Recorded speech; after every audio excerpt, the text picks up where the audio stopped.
Well, good morning. You might have remembered, or seen the previous versions of the attempted repair on the E4406A. And I haven't had much luck with the components. I bought two of what seemed to be the same components according to the HP manual. And I got them and I installed one and it didn't work. And then I installed the other one and it actually delaminated. The ceramic top came off. So I was like, oh, well, that left me really with needing to look around and try and find another replacement. And that's when I discovered that Mini Circuits sells an identical relay chip to the one that HP uses. And so what we've got here is the little ICs, and I bought three of those. And they also have a little test harness.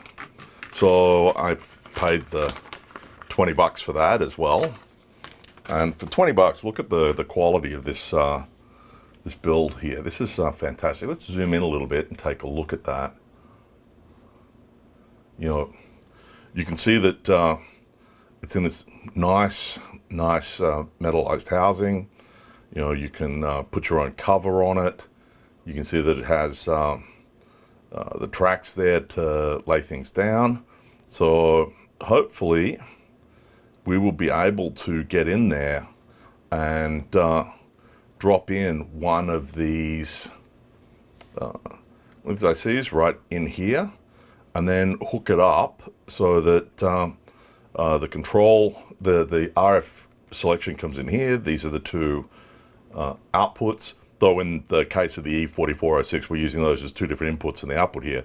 And then these are going to be our two control voltages. And then the rest of this is hooked to ground. So I'm hoping that we'll be able to get in there and solder some stuff in there.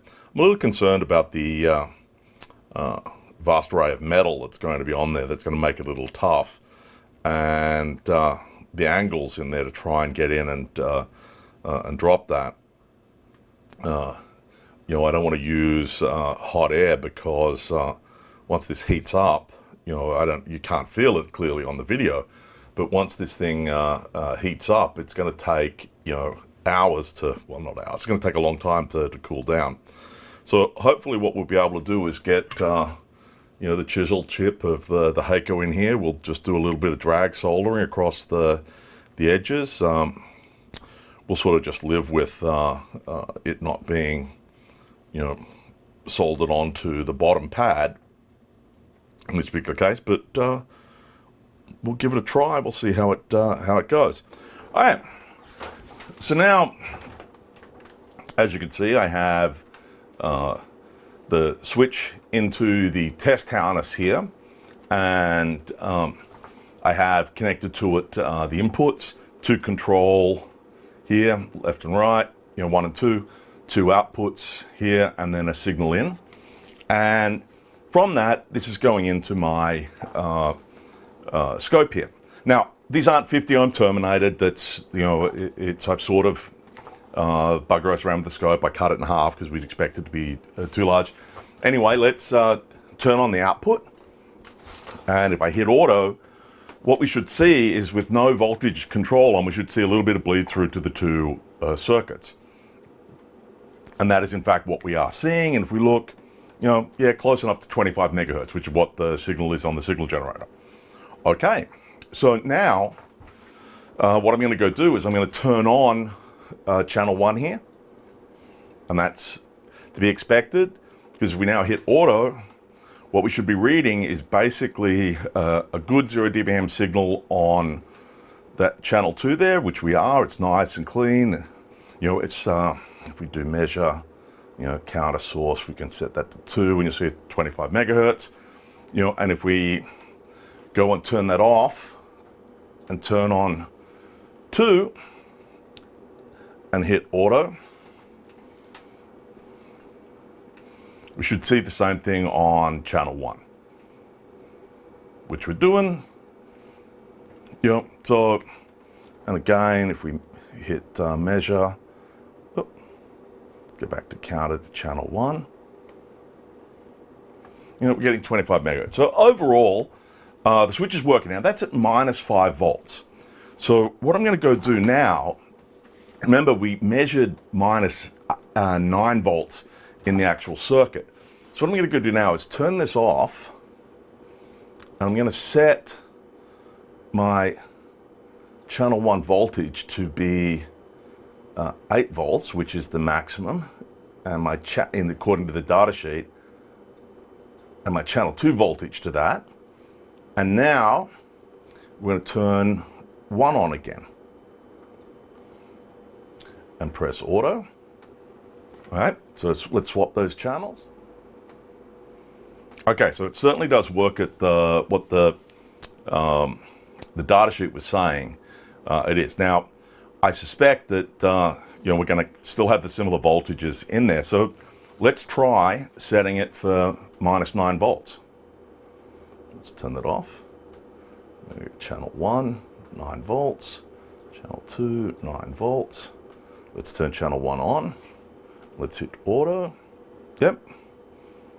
Let's turn that off. Let's turn channel 2 on. Auto. Okay.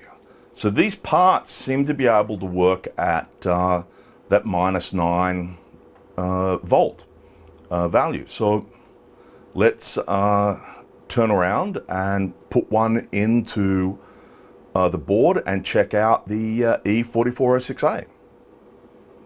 I'm just adding some additional, just running another additional test. I did this after I pulled everything apart and took my microphone off, so just using the microphone of the camera. Anyway, what I tested when I put the circuit in is I tested control voltages of minus 9 and 0, but not the control voltage which is actually in the system, because U26 is operating as a comparator.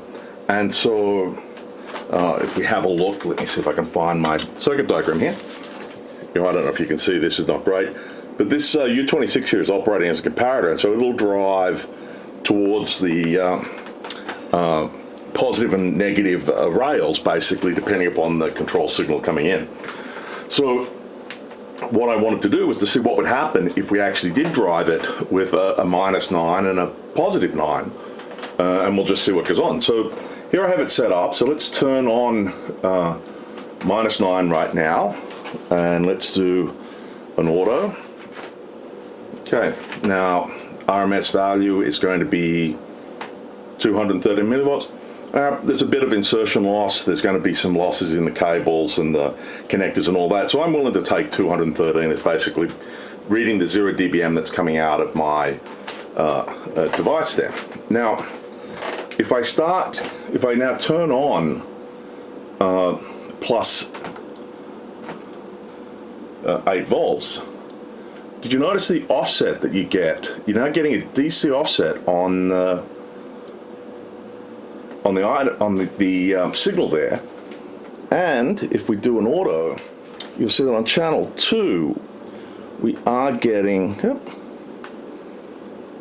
let's see, acquire, we are getting a signal pass through.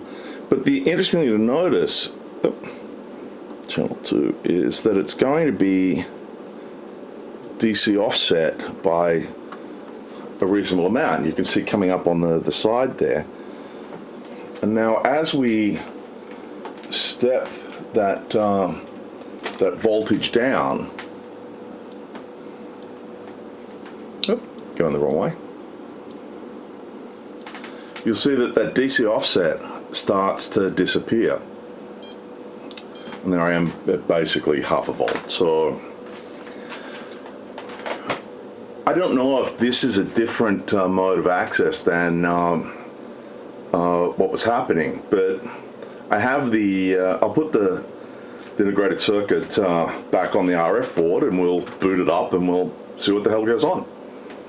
Either way though, you saw that I was getting a signal out there, but it's going to have some DC offset. So unless there's some AC coupling between that and the attenuator, or the attenuator of the mixer or something, we're going to have that DC value flow through, and I don't know what that will really do to the system. Anyway, let's put it all together and see what goes on. Well, good morning. I got the relay in, but I didn't get a chance to come back and turn this on. Well, real life invaded. So now this morning, I'm going to go turn this back on. So drink of the choice is coffee. So let's turn this on and see what happens. Okay, well, at least we're still booting. Okay, here we go. Fingers crossed.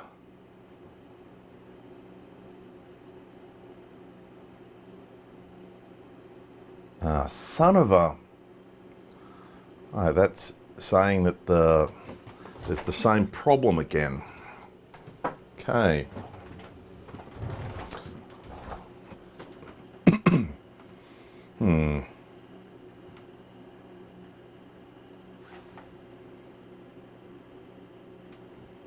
Okay.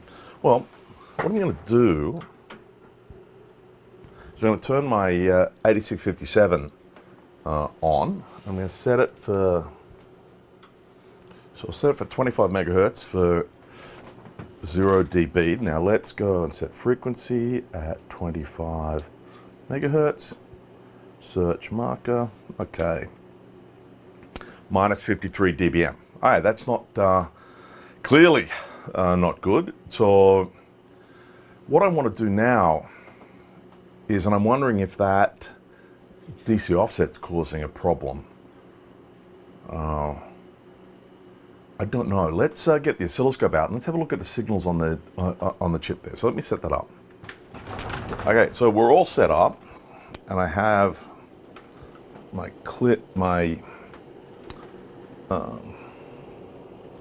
probe connected to channel 1 here. So let's measure pin 5, which should be the RF in. Now, this is supposed to be a 50 ohm load, so we're going to see twice as much voltage as we should. So let's just set the probe to times 5 to sort of halve it. So 63 millivolts, that's going to be what, like somewhere around minus 10-ish dBm. I'd have to go have a look. So then we can see that DC offset coming through on pin 2. So yeah, so that DC offset's flowing through. So we're not really seeing anything, but we're seeing a signal on that pin. At least we had a bit of a loss now. So it has to be something with that drive voltage. But as you can see, let's see if we can we get some light over here? As you can see here, U26 is just operating as a comparator, and it should, it should drive to those rails. So that should be how it's meant to work. I don't know, maybe C159, C160. But they're just decoupling caps to take noise off the rails. Okay, so let's take a quick look at the circuit diagram, and then we'll go take some measurements, right? So this is operating as that comparator, and so those caps are just decoupling caps. And so you should be able to measure across them, and if you're lucky, you'll see an open there. Unfortunately, because they're going from common to the positive rail to one of the power rails, you don't actually know in some cases whether or not somewhere way around in the other part of the circuit there is a easy path to some path to ground again. So you might be, instead of reading the resistance of the capacitor, you might be reading the resistance across the other part of the circuit.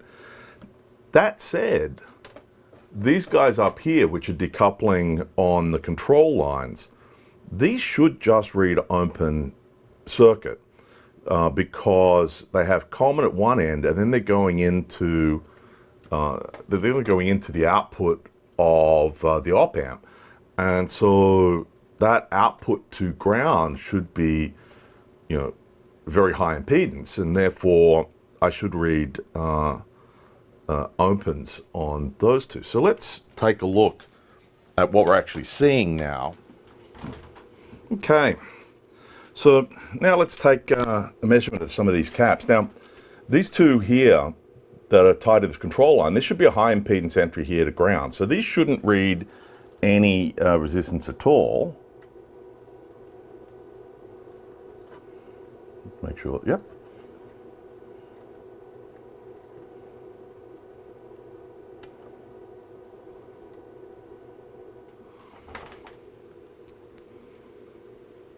Okay, let's try this again. They're swapping the, see, 342 kilo ohms.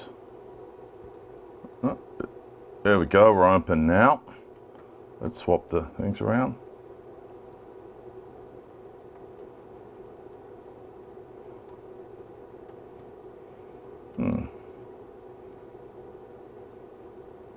So I wonder if there's something wrong with those caps.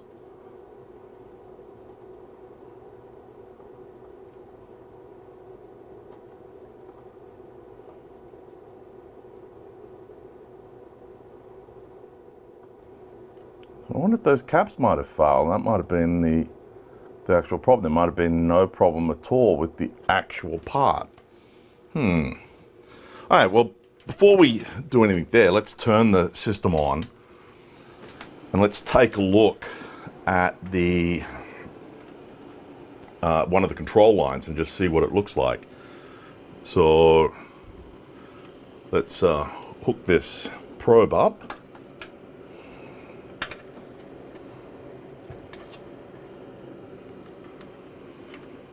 Now this is set up in roll mode, so we should be able to, if I just get in there and make sure that I'm on pin 1. So let me put some cursors on here, just so that makes it easier. So we're seeing it jump back and forth. So what we're seeing is that, 8, 9, we're seeing it jump back and forth while it does what it's doing the test. So it's clearly operating. Okay, so this is set up as roll mode. And my cursor's in at, roughly where the control voltage should be. So let me get on the pin here. I'm going to bring in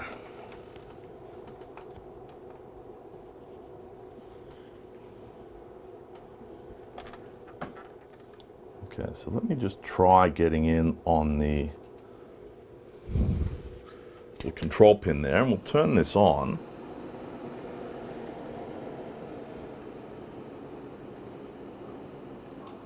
Okay, so let's try get back on that pin. Let's turn on the thing. You can see we're up to 9 volts.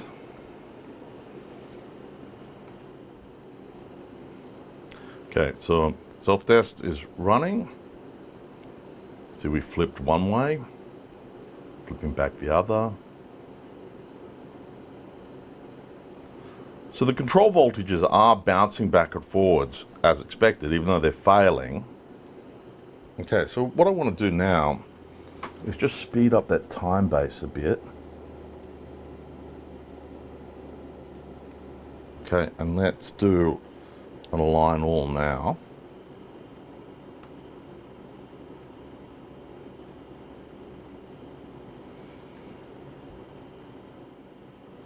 Okay, let's take it out of roll mode.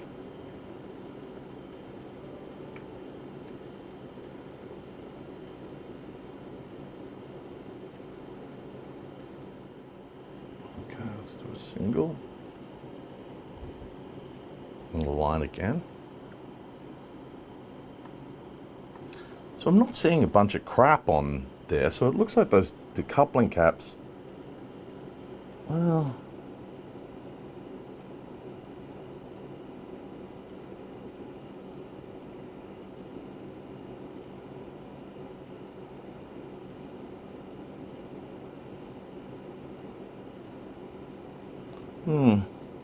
again, it's not real good, so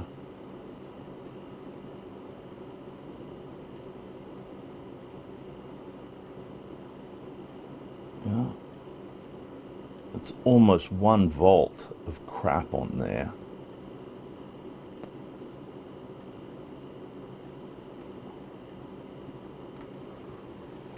Okay, well, let's go back to the roll mode.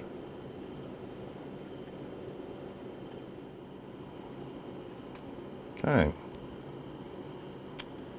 Wow. So, I wonder if those decoupling cups, those decoupling caps, are actually an issue. Let's take a look at the system, 25 megahertz. Let's do a search. We're at minus 53 dB there. Let me just get on. Interesting. If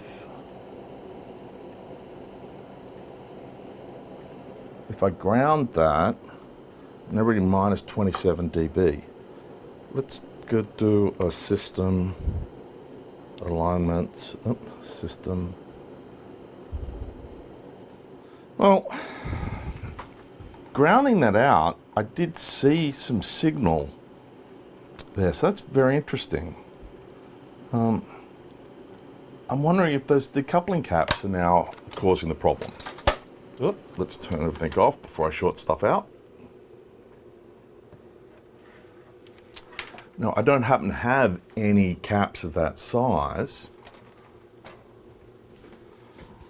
but might have to try and take them off and see what happens.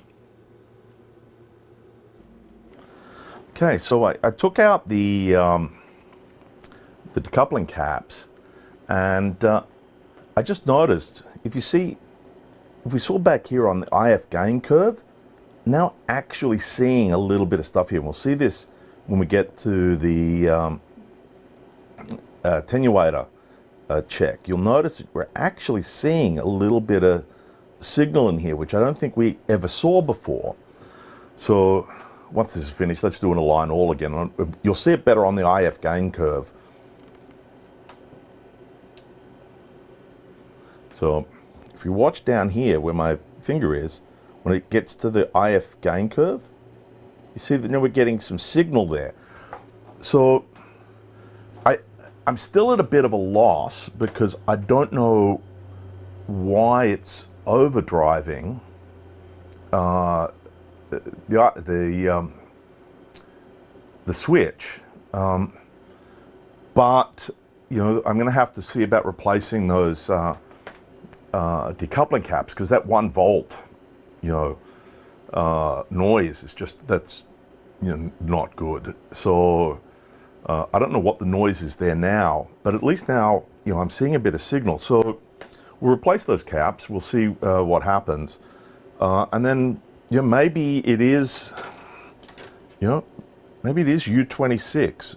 You know, I'll have to have a look at the data sheet for that and see what it says, because maybe, you know, it's not really a rail, it's not a, maybe there's a bigger drop rail to rail on that that op amp. So it's you know, even though the comparator says it's going to go to 10 volts, you know, unless you get a rail to rail op amp, they won't go to the rail. They'll go to some value below the rail. Maybe that expected to have a value, you know, that it would only drive to sort of 6 or 7 volts or something. I'll crack open the data sheet. We'll take a look at that.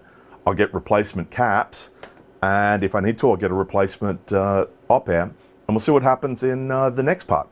Anyway, still getting closer. At least we've got some IF signal now in the alignment. So if you appreciate the process, please give it a thumbs up, and I'll catch you again in the next one.